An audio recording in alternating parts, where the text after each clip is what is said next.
বিএনপির ভারপ্রাপ্ত চেয়ারম্যান তারেক রহমানের ৩১ দফা বাস্তবায়নের লক্ষ্যে মাদারীপুর সদর উপজেলা শ্রমিক দলের সাবেক সভাপতি জাহির মৃধার উদ্যোগে লিফলেট বিতরণ করা হয়েছে।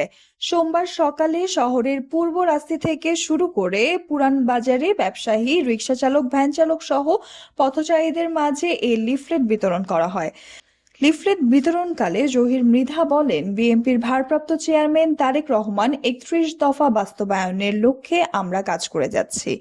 তারই ধারাবাহিকতায় আজকে পূর্ব রাস্তা থেকে পুরানো বাজার ব্যবসায়ী থেকে শুরু করে রিকশা চালক, ভ্যান চালক, পথচারীদের মাঝে লিফলেট বিতরণ করেছি এবং আগামী নির্বাচনে ধানের শীষের প্রতীকে ভোট দেওয়ার জন্য তাদের আহ্বান জানিয়েছি।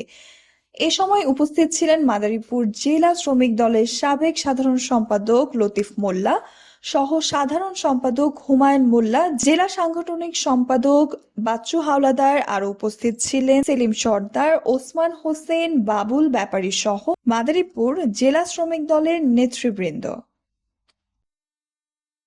Nusrat Jahan, এফবিএন news desk.